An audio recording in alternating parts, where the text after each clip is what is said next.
नमस्कार, राम राम जी, जय माता दी। मैं आचार्य वीरेंद्र एस्ट्रो वास्तु गुरु यूट्यूब चैनल पर आपका स्वागत करता हूं, हार्दिक अभिनंदन करता हूं। आज की इस वीडियो में हम लोग आज बात करेंगे, फागुन का महीना शुरू हो गया है और होली का पर्व भी बड़ा पास आ रहा है। इस महीने अभी बहुत सारे त्योहार आएंगे, साथ ही महाशिवरात्रि व्रत ये भी इसी महीने रहने वाला है। आज की इस वीडियो के अंदर हम चर्चा करेंगे महाशिवरात्रि पर्व की। आज मैं आपको वो सब जानकारियां दूंगा इस व्रत के बारे में, क्यों मनाया जाता है, क्या महत्व है इस पर्व का और हमारे जीवन में इसका क्या लाभ है। वीडियो को अंत तक जरूर देखिएगा, जानकारी बड़ी रुचिकर भी है और जो आध्यात्म के मर्म को समझते हैं, जो शिव तत्व की जानकारी चाहते हैं, जो शिवमय होना चाहते हैं, जिन्हें शिवरात्रि के गूढ़ रहस्यों की जानकारी चाहिए, उनके लिए यह जानकारी बड़ी उपयोगी है और समझ में आने वाली है। वीडियो को आप लाइक जरूर करें, शेयर करें और चैनल को सब्सक्राइब जरूर करें, ताकि जो नोटिफिकेशंस हैं ये आपको हमेशा मिलते रहें। आइए अब हम चर्चा करते हैं महाशिवरात्रि पर्व की। महाशिवरात्रि पर्व जो है वह तो ये हर महीने आता है। हर महीने की कृष्ण पक्ष की चतुर्दशी को हम शिवरात्रि का पर्व मनाते हैं, लेकिन फाल्गुन मास की कृष्ण पक्ष की चतुर्दशी को जो हम त्योहार मनाते हैं, इसको महाशिवरात्रि कहा गया है। शिवरात्रि और महाशिवरात्रि में क्या अंतर है? देखिए, शिव तत्व को समझना होगा। शिव क्या है? शिव संहारक हैं, शिव नष्ट करने वाले हैं। किनका? जो आसुरी शक्तियां हैं, ऐसी शक्तियां जो समाज के लिए कलेश का कारण बनती हैं, ऐसी शक्तियां जो हमारे जीवन में बाधाएं पैदा करती हैं। इसीलिए शिव को संहारक का कहा गया है। यह त्योहार शिव और शक्ति के मिलन का दिन भी है, इसलिए यह त्योहार बड़ा महत्वपूर्ण हो जाता है। दक्षिण भारत के अंदर यह त्योहार जो है वो माघ मास के कृष्ण पक्ष की चतुर्दशी को मनाया जाता है और उत्तर भारत के अंदर इसको हम कहते हैं फाल्गुन मास की कृष्ण पक्ष की चतुर्दशी। दोनों तिथियां और जो त्योहार है वो एक ही दिन है, लेकिन कैलेंडर का हिसाब थोड़ा सा अलग अलग होने से केवल जो जानकारी है वो थोड़ी हमें अलग लगती है, लेकिन त्योहार ये एक ही दिन मनाया जाता है। पहले दिन यानी त्रयोदशी के दिन जो है, जो व्रत रख रहा है उसको एक ही समय भोजन जो है वो करना चाहिए और शिवरात्रि वाले दिन सुबह उठ करके नित्य कर्म करने के पश्चात जो है वो पूरे दिन के व्रत का संकल्प ये उसको ले लेना चाहिए और मन ही मन भगवान आशुतोष से, भगवान शिव से प्रार्थना करनी चाहिए कि हे शिव, मैं आपकी संतान हूं और जिस व्रत को मैं करने जा रहा हूं वह निर्विघ्न रूप से ये संपन्न हो जाए। ऐसा मुझे आप आशीर्वाद दें, आपका हाथ मेरे सर पे हमेशा बना रहे, ऐसी आप मेरे ऊपर कृपा जो है ये हे शिव जो है ये आप मेरे ऊपर कीजिएगा। हमारा जो सनातन परंपरा है, हमारी जो हिंदू परंपरा है, उसमें व्रत को बड़े श्रद्धा और विश्वास के साथ ये किया जाता है। इसीलिए जो भी इस उपवास को करते हैं वो भगवान शिव के अंदर पूरे श्रद्धा और विश्वास के साथ इस व्रत को अवश्य करें। शिवरात्रि के दिन संध्या काल के समय जो है स्नान कर लें और उसके पश्चात जो है वो हमें पूजा करनी चाहिए। देखिए, शिवरात्रि के लिए ये 4 तरह की पूजा हमारे यहां पर बताई गई है। पहली पूजा है भगवान शिव की, जो हम सीधी सीधी पूजा करते हैं। हम शिव मंदिर जाते हैं, जो पूजा करते हैं, घर में रह करके हम शिव की उपासना कर सकते हैं। दूसरी पूजा इसके अंदर जो रुद्र हैं, भगवान शिव के 11 रुद्र हैं और उन 11 रुद्रों के मंत्रों का जाप ये अपने को करना चाहिए। मंदिर में जाकर के हमें उपवास करना चाहिए। और चौथी बात जो बड़ी महत्वपूर्ण है, अगर काशी में जाकर के हम अपना देह त्याग कर देते हैं, काशी में जाकर के हमारा शरीर पूर्ण हो जाता है, काशी में जाकर के अगर हमारा अंतिम समय यह संपूर्ण हो जाता है, वहीं जाकर के हमारे शरीर को विश्रांति मिलती है और हमारा शरीर जो है वो स्वयं उस शरीर की आत्मा जो है वो शरीर से निकल करके और शिव तत्व के अंदर जाकर के लीन हो जाती है। ये 4 बातें महाशिवरात्रि के बारे में बड़ी प्रमुख रूप से बताई गई हैं। भगवान शिव की जो आराधना है उसका समय रात्रि काल का ही बनाया गया है। भगवान शिव की पूजा और आराधना ये रात्रि के समय ही करनी चाहिए। आगे मैं बताऊंगा कि आराधना रात्रि को ही क्यों करनी चाहिए, और अगले दिन स्नान के पश्चात जो है इस व्रत को खोलना चाहिए। व्रत का हमें पूर्ण फल प्राप्त हो तो जो सूर्योदय है उससे और चतुर्दशी तिथि का जो समापन होता है उसके बीच में ही हमें इस व्रत को खोल लेना चाहिए। मैं आपको बताऊंगा रात्रि के समय इसका पूजा का समय क्या है।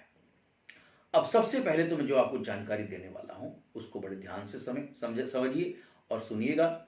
यह जानकारी वास्तव में इस महाशिवरात्रि पर्व की जो महत्ता है, शिव तत्व की जो जानकारी हमें देती है वह बताती है।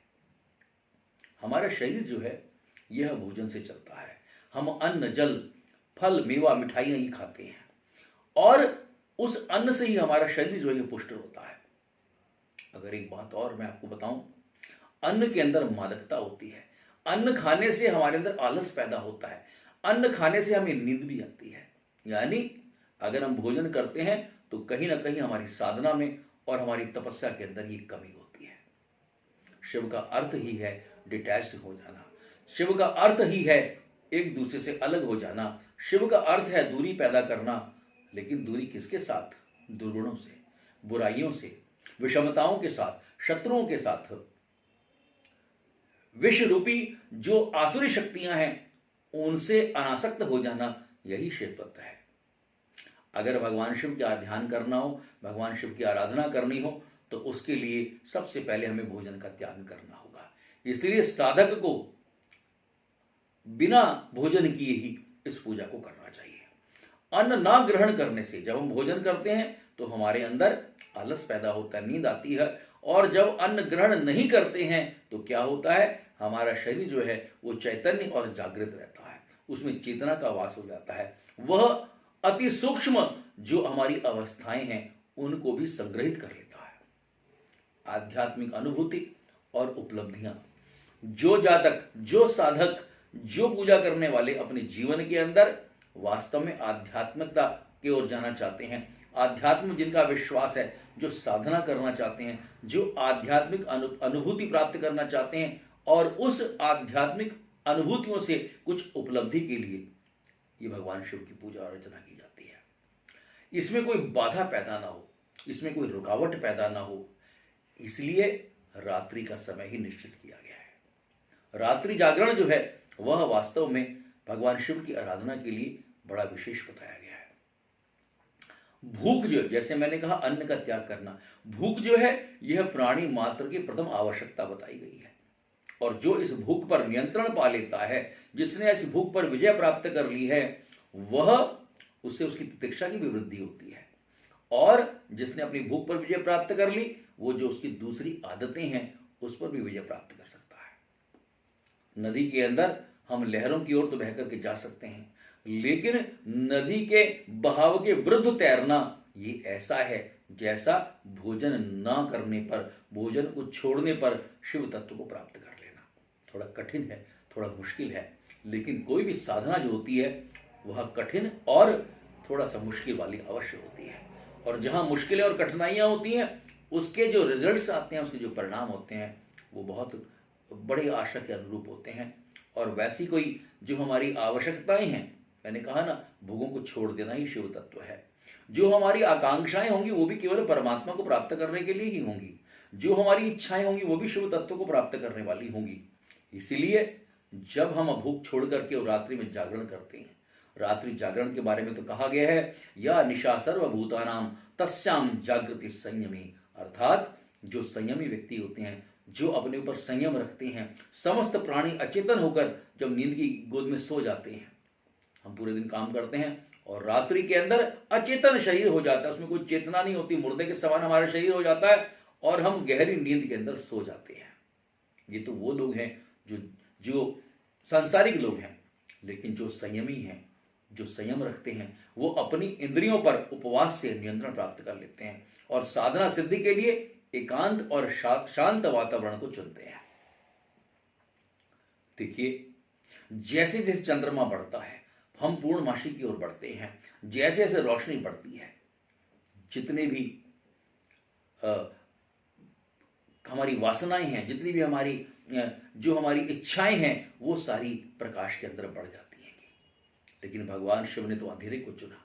कृष्ण पक्ष के अंदर हम अंधेरे की ओर जब चलते हैं, अमावस आते आते आप देखेंगे गहन अंधकार छा जाता है, और गहन अंधकार के अंदर सारी आसुरी शक्तियां, जिनको हम भूत प्रेत वाली शक्तियां कहते हैं, ये सब जागृति हो जाती हैं। सारे व्यभिचार, सारे पाप ये रात्रि को ही होते हैं। जब दिन निकला होता है, जब भगवान भास्कर निकले होते हैं, जब सूर्य निकला होता है, उस सूर्य के प्रकाश के अंदर जो आसुरी शक्तियां हैं वह नियंत्रण में रहती हैं। किंतु रात्रि होते होते ये सारी आसुरी शक्तियां जागृत हो जाती हैं, सारे पापकर्म जागृत हो जाते हैं, और वो प्रयास करते हैं अपना वर्चस्व बढ़ाने के लिए। लेकिन रात्रि के समय भगवान के जो 11 गण हैं वह उन सारी आसुरी शक्तियों को अपने नियंत्रण में रखते हैं। कोई अपनी मर्यादा से बाहर ना आ जाए, कहीं वो कोई ऐसा काम ना कर बैठे जो सामाजिक जीवन के लिए परेशानी पैदा करने वाला हो। इसलिए यह जो रात्रि का समय है, यह तपस्या के लिए बड़ा श्रेष्ठ माना गया है। कृष्ण पक्ष की चतुर्दशी को जब हम करते हैं तो आप देखेंगे अमावस्या से एक दिन पहले का समय है। जब नदी में हम बांध बांधते हैं तो तभी बांधते हैं जब उसमें पानी नहीं होता, यानी पानी के आने से पहले पहले ही नदी के ऊपर बांध ही बनाया जाता है।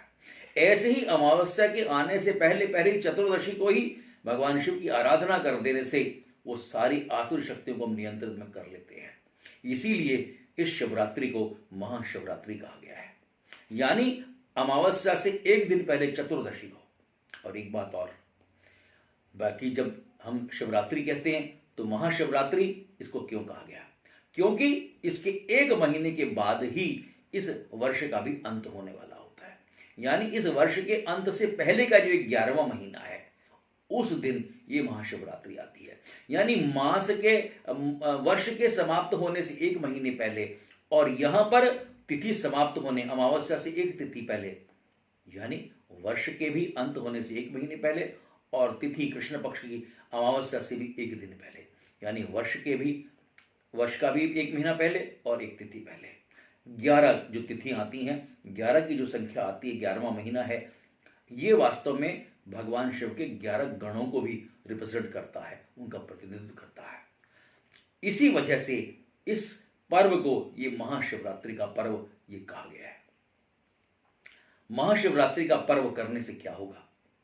ऐसे लोग जिनका विवाह नहीं हो पा रहा है, विवाह में बाधा आ रही है, उनको सुयोग्य वर की प्राप्ति होती है, उनको अच्छी कन्या प्राप्त होती है। शिवरात्रि का पर्व बच्चा, बूढ़ा, जवान, स्त्री, पुरुष, महिला, वृद्ध कोई भी कर सकता है, इसके लिए कोई भी नहीं है। इसके अलावा ब्राह्मण, क्षत्रिय, वैश्य, शूद्र कोई भी इस पर्व को, इस जो व्रत है इसको कर सकता है। इसके लिए कोई भी किसी प्रकार की कोई भी रिस्ट्रिक्शंस, कोई भी बाधा, किसी प्रकार का कोई भी नियंत्रण किसी पर नहीं है, कोई भी इस व्रत को कर सकता है। इसी प्रकार से इस व्रत को करने से सुख संपत्ति की वृद्धि होती है। लेकिन सुख संपत्ति को अब यहां भौतिक सुख से ना कीजिएगा। सुख संपत्ति वास्तव में संतोष, संतोषम परम लाभम, संतोषम परम सुखम। भगवान शिव क्या करते? जीवन में संतोष देते हैं। जैसे मैंने कहा, संहारक हैं भौतिक पदार्थों की, और शिव एक ऐसी दृढ़ शक्ति हैं जो हमें दिखाई नहीं देती है। ब्रह्मांड में हम उल्का पिंड को देखते हैं, ब्रह्मांड के अंदर हम तारों को देखते हैं, लेकिन वो तारे किससे बंधे हुए हैं वह शक्ति हमें दिखाई नहीं देती, जो कि स्वयं शिव हैं और शून्य रूप में हैं। वही वास्तव में शिव कहलाते हैं। शिव ना हो तो शिव और शक्ति के बिना जीवन संभव नहीं है। इसलिए ये महाशिवरात्रि का पर्व हमारे लिए असीम आशाएं लेकर के आता है, अपने आप को परमात्मा में समाहित करने का पर्व है। ऐसा महाशिवरात्रि का पर्व है। अब मैं आपको ये बताऊंगा कि 12 तारीख को हमने किस प्रकार से, क्योंकि 4 जो हमारी पूजाएं हैं, 4 प्रहर की अलग अलग पूजाएं हैं। पूजा का जो पूजा है हम एक बार भी कर सकते हैं और 4 बार भी की सकती है। जो रात्रि का प्रहर है, देखिए हम लोग 11 तारीख को, पहले आप समय नोट करिएगा, क्योंकि चतुर्दशी जो है 11 तारीख को पहले हम सुबह शाम को 6:27 से लेकर के और 9:29 रात्रि, ये 11 तारीख का समय आपको बता रहा हूं मैं, इस समय हम पूजा कर सकते हैं। उसके बाद जो द्वितीय प्रहर है रात्रि का, वो 11 तारीख को ही 9:29 से लेकर के और अगले दिन यानी 12 मार्च को ये 12:31 यानी 00 आवर्स और 31 मिनट, तो ये 12 तारीख की डेट हो जाएगी। उसके बाद फिर 12 बज के जो तीसरा प्रहर है, जो तीसरी पूजा है, वो 12:31 से लेकर के और 3:32, ये मिडनाइट जिसको हम कहते हैं, यानी 11 तारीख की रात्रि और 12 तारीख की जो सुबह होगी 12 मार्च को, उस दिन हम पूजा कर सकते हैं। और चौथा प्रहर जो है, चौथी पूजा जो होगी, वो 3:32 से लेकर के और 6:34 सुबह 12 मार्च के मैं बता रहा हूं। तो ये 4 पूजाएं हम भगवान शिव की आराधना के लिए इस समय हम लोग ये कर सकते हैं। एक बार करना चाहें आप एक बार भी कर सकते हैं, और 4 बार करना चाहें तो 4 बार भी कर सकते हैं। 12 मार्च को शिवरात्रि का जो पारण का जो समय है, वो सुबह 6:34 से लेकर के और शाम को दोपहर को 3:02 तक का समय। दोबारा बता देता हूं, 12 मार्च को सुबह 6:34 से लेकर के और दोपहर को 3:02 तक का समय, जिसमें हम शिवरात्रि पर्व का पालन कर सकते हैं। ये जानकारी आपको रुचिकर लगी होगी और प्रासंगिक लगी होगी, ऐसा मेरा विश्वास है। शिव तत्व को समझने का वास्तव में तो समझना, इसका ना तो कोई आदि है ना अंत है। ये जानकारी ऐसी है, केवल बहुत सरल शब्दों में मैंने प्रयास किया आपको अपनी बात समझाने का। जानकारी को आप अपने मित्रों के साथ, अपने रिश्तेदारों के साथ, जो भी हम परिचित हैं, हमको जरूर आप शेयर कीजिएगा, ताकि इसका लाभ सबको मिले। और चैनल को सब्सक्राइब जरूर करें, कई बार हम सब्सक्राइब करना भूल जाते हैं। और हमारा प्रयास रहेगा कि हमारे हिंदू धर्म से संबंधित जो भी जानकारी है, उसको हम आप लोगों तक ये पहुंचा पाएं। नमस्कार, राम राम जी।